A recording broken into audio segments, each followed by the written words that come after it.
Hey there everybody, welcome back to Kev the Dev. I'm Kev the Dev. Today's tutorial is a quick one, but I think it's really helpful. Today all I want to do is show you how you can get the most out of your iPhone's battery. With just a few tweaks to how you use your phone, you can get hours extra out of a single charge. Plus at the end we'll talk about a more drastic option that you can use on your phone that will give you hours and hours of extra charge the day that you need it. Maybe when you know you're not going to be near a charger for a while and you know you're going to want your phone to survive the day. Anyway, all that and more. So let's dive in, get your iPhone. So first, it's helpful to know what the biggest users of power are on your phone. The most power hungry part of your phone, unsurprisingly, is the screen. When the screen is on, power drains. There is this feature on iOS called AUTOLOCK. And AUTOLOCK just means how long will your phone stay on when you're not touching it before it will turn itself off. And some people have AUTOLOCK set to a really high number, which unfortunately they might put their phone down while the screen is still on, not look at it again, and the phone has been on for 4 straight minutes, and that eats a lot of power. So let me show you how to change that on your phone. First thing you want to do is open up your settings, and if you're not at the main settings page, open that up. Scroll down to display and brightness, and you'll see a setting called AUTOLOCK.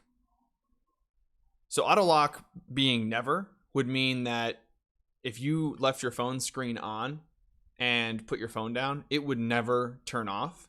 So pretty much the only people that should use never are ones who are really, really good about remembering to press the button on the side of their phone to turn the screen off. Otherwise, you should probably do a lower value.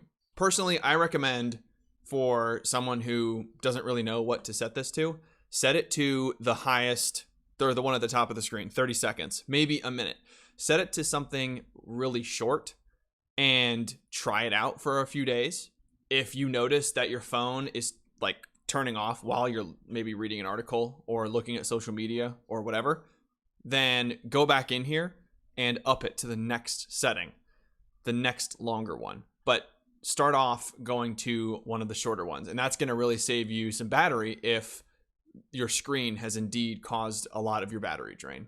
Beyond the screen, the next biggest culprit for using battery on your phone varies from person to person. We can see which apps are causing the most battery consumption on your particular device by looking at a special section that Apple added to the iOS settings page.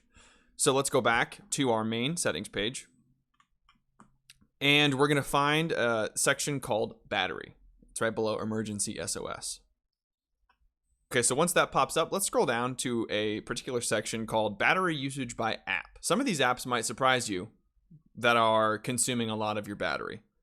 And my favorite feature here is that it will even tell you if the app is using battery in the background, like my Books app is here, or if it's using it for notifications, or if it's using it just on the foreground when you're normally using an app. And I recommend changing this to looking at the last 10 days. So if you scroll up a little bit, you can click on the last 10 days. That'll give you a better picture of over the last 10 days what has been using my battery.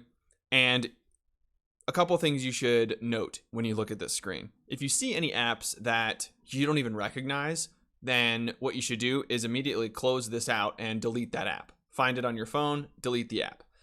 The fact that it's using battery and you don't even use the app is a red flag, and it shouldn't be on your phone. If it's an app that you want to keep on your phone, but you don't use it very often, like maybe a bank app or like an airline app, and you see that it's using a lot of power through background activity, in the next section, I'm going to show you how to turn off background tasks for specific apps so that you can keep the app on your phone, and so you can use it when you need it, but we won't let it use your power for background tasks.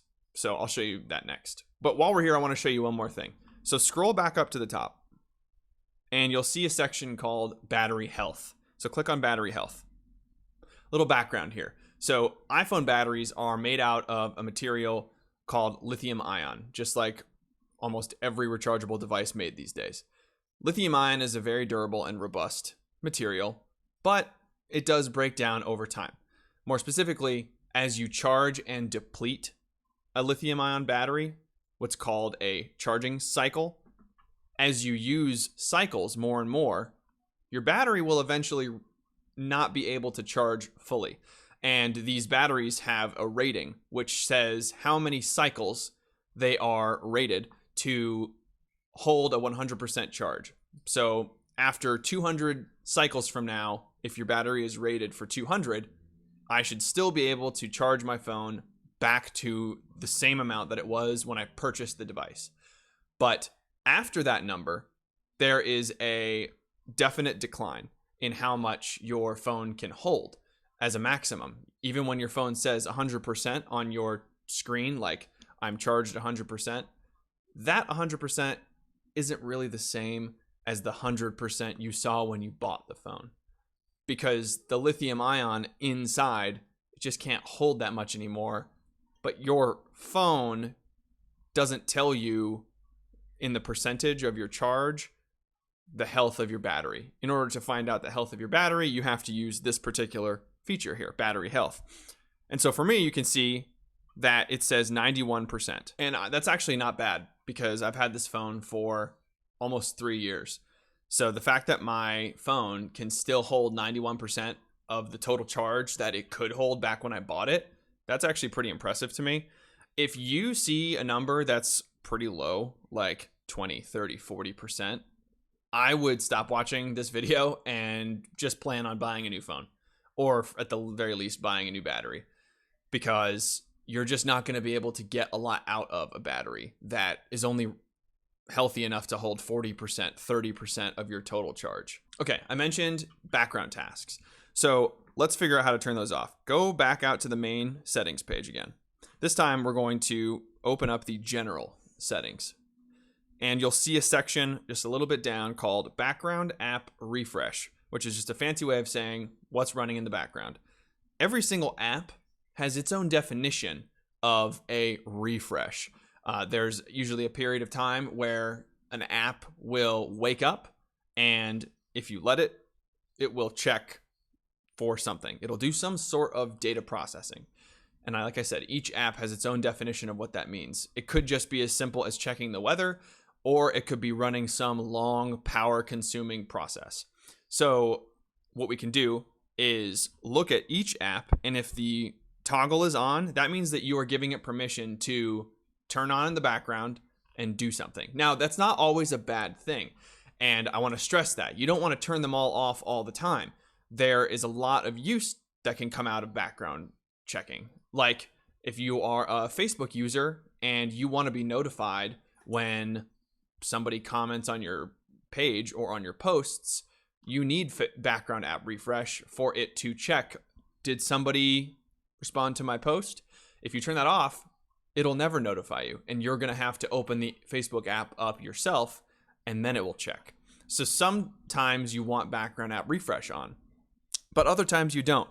Like I don't need my 1-800-Flowers app using background app refresh. I use 1-800-Flowers when I need to order flowers. I don't need it to be checking anything in the background. So I recommend you go through your entire background app refresh page and find the apps that you do not need to be checking for things in the background and turn them off. For example, like I said, the 1-800-Flowers does not need to be on for me, but Chick-fil-A absolutely does, because it's the greatest restaurant ever, and I need to be aware of all my reward opportunities. So with just those two tools alone, the AUTOLOCK and the background app refresh turning off, you will notice over time some improvement in your battery life. The most drastic option that you can do to elongate the life of your battery for a given day is called low power mode. You might know low power mode from when you have used your phone for a while and it's getting really low, and then a little pop-up comes up on your screen that says low power mode, would you like to turn it on? And you usually notice that your phone lasts for a little bit longer than you might think when low power mode is on. And that's because low power mode does some really special things in the background. And before I get into that, I just want to point out that you can turn low power mode on way before you get down to 20%. In fact, you can turn it on right away as soon as you take it off of the charger. And that's what I do when I know I'm going to be gone and away from a charger for the entire day. I turn low power mode on immediately. So let me show you how to do that. Go back to that battery screen that we were on earlier. So it's under settings and scroll down to battery. And at the top of the screen, you'll see low power mode, and you can turn it on right there. Now, that's not the only way to turn it on, and I recommend doing this. In your settings page, go to Control Center and Customize Controls, and make sure that low power mode is in your control center. So you'll see it's at the bottom of my list here under Include. If yours is, scroll down and look under More Controls, you may see it down here. So you can just press the plus sign next to it. And like if I press the minus sign to remove it, there it is. I can press the plus sign next to it and it's back up in my control center. And what that does is when you use your control center, which is for me swiping up from the bottom of the screen, and I see all of my controls here. If you have a newer phone, it's probably swiping down from the top of the screen. You can see that now I have the low power mode option in the bottom of my control center, and I can just press it right there. I don't need to go through the settings. So I recommend you do that. So low power mode, what does it do? It's great because it does three things. It lowers the clock speed of the phone's processor, which is pretty technical, but all you really need to know about that is when you do a clock cycle on a processor, it requires a certain amount of voltage, a certain amount of electricity needs to be used to do a clock cycle. And your phone can do, hundreds of thousands of clock cycles in a second. But doing that uses a lot of power. So what low power mode does is it sets a limit and makes your phone do things at an exact slow speed. So when you use low power mode, you'll notice that apps are slower to respond. Your phone might feel like it's older or some other problem is happening with it. But what's really happening is that your phone has instituted a throttling limit on your clock speed. And that's a good thing because it uses way less power. It's one of the biggest reasons that low power mode works so well. The second thing low power mode does, it automatically disables background tasks for all your apps. Remember what we just did a minute ago where we went in and turned all of those toggles to off? Background app refresh will be disabled completely while low power mode is on. But don't worry, it doesn't go in and override any of the settings you did. As soon as you turn low power mode off, all of your settings will come back to the way they were. The third thing low power mode does is it turns on auto lock to be a very short duration. No matter what you set your auto lock to, if low power mode is on, auto lock is, I think, 30 seconds, might be 15 seconds, but it's very short. And that's another way that it ensures that you're saving power. So like I will use low power mode frequently when I'm being a tourist and visiting a new city, and I know I'm going to be waking up in the morning, taking my phone with me to use as maps and a camera, and I know I'm not going to be near a charger for a while.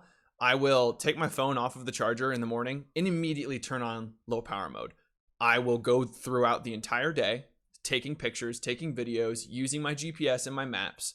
And when I get home, I'll still have 90% battery because I use low power mode and it was able to save an immense amount of battery through the day. Well, I hope that these few tips can help you eke out a few more minutes of life from your iPhone's battery. If you've got any tips that you want to share, drop a comment below and give us all your wisdom. Don't forget to like and subscribe to my channel if you like this content and want to see more of it. Thanks for watching, and I'll see you next time.